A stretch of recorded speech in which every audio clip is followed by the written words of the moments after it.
Welcome to DWBI Adda channel. Please subscribe for latest training videos. Okay, so far so good. Everyone is able to get it. Yeah, I just had one question actually. When we go to transform data, the edit query option is optional, like you need to have rights to view it, because I don't see that option actually in my Power BI.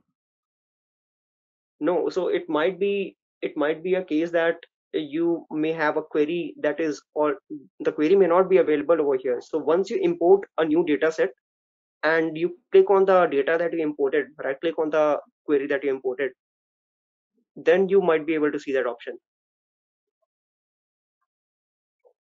So Okay. right now over here also, I think I have a report that is pre-built over here. I might not be able to edit it. I am able to edit it. So basically, it might be a case that the data you may not have imported. So once you import a data set, go to get data and import data from any data set, So basically, right? it's a pre-built report. I just want to see like edit queries and probably see its queries.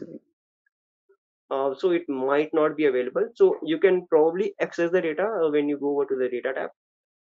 But in Okay. some cases, when editing is not accessible, it may happen in a case where the report is pre-built and you're not probably able to open the report. And it happens in Power BI You don't service. have permissions like.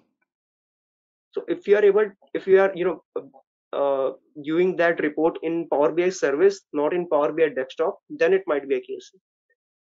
No, it's in Power BI desktop only. Okay, so it And I've might be a case. downloaded Sometimes it. the PBXI file also. Okay, so more often than not, you will be able to edit it, but in certain cases, you may not be able to edit it because the editing may be locked. There may be some sort of a blocking function that has been enabled, because of which you might not be able to edit the data. But more often than not, I haven't come across any case where I'm not able to edit the data.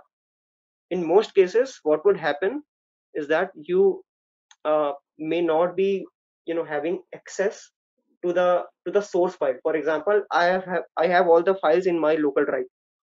So when you email it, the PBIX file over to someone, so until they have the same file in the same link or the same path, people may not be able to edit the data.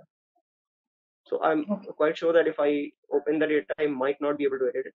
No, Because that's fine. I don't have access to some of the source. So if I get access to some of the source information, then that edit okay, option so would right now appear. it was a you can see that data source is not found over Yeah, here yeah. because it's not in my local machine. So if the files would have been on my local machine, so I would have been able to readily access that data. But right now I'm not able to access the data. Okay. With local machine, you mean to say desktop? Yeah, desktop. Yeah, your local drive. Yeah, I have desktop actually, Power BI desktop. But I think it might be the source. I don't have access to some of the source. Maybe it could be a possibility. Okay. Yeah, thank you. You're welcome.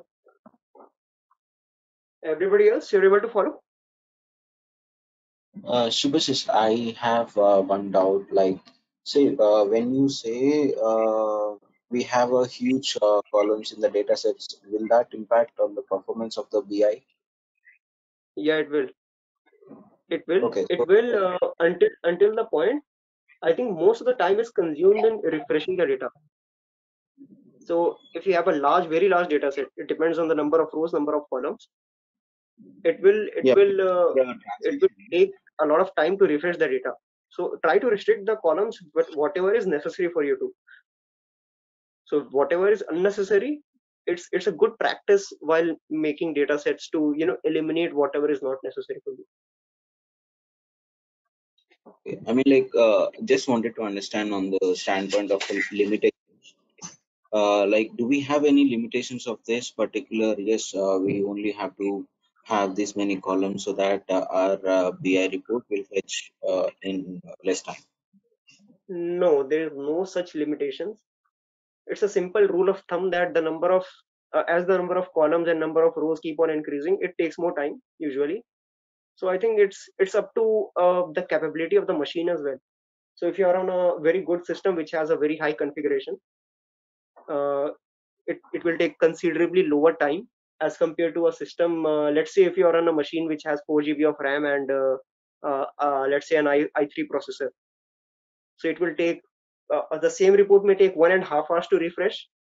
Whereas if you are on a machine, if you are on a, let's say a local host or a high configuration machine which has an i7 processor and a 32 GB or a 64 GB RAM, so it might, the same report might take you like 20 or 25 minutes to refresh. Okay, got it. Yeah, But and overall, it's a good practice. Overall, it's a good practice to restrict the number of columns, because rows, you most of the times you may not have control over the rows. But when it comes to the number of columns, whatever is unnecessary, you can eliminate it. So sometimes we have, for example, you may come across data sets that has, date in one column, the month in another column, the year in another column, and the date also in another column, means the date part of the entire date, right? So in that case, you can simply eliminate 3 columns and make your data set a little bit lighter. So that is more recommended for, eliminate the number of columns, because that will make your data set more responsive. yeah, got it. But it also depends on the number of on the data set that you are handling. So if it is not millions and millions of rows, if it is maybe like a couple of thousands of rows, then it's okay, it doesn't matter. But it's a good practice to develop, because eventually, one day or the other, you are going to handle a more complex data set, right? So it's a good practice. Correct. Yes. Yeah, and I see this the Power BI tool is like a drag and drop like option as like of a similar BI report like Tableau, but can we view the backend query of that report which is getting populated? I mean, like which we are preparing actually. Sure. So we can, and we can edit it also, and there is a language also which is available. So I'll run you through that in a moment. So before we head over Okay. to DAX, so that's the thing that I had in mind, that I think would be useful to everyone attending the session. Yeah. Okay. Fine. I mean, like, will that be a similar to the? I mean, like, is that a different language or is kind of some scripting like another VBA like kind? It's not like VBA. So people who are familiar with SQL, SQL, Okay.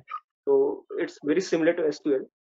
So Okay. you will instantly be able to recognize what are the codes that has been written. The syntax is, it may be slightly different, but overall, if you see, you will be able to recognize that how the query is being built. Perfect. Yep. Got it.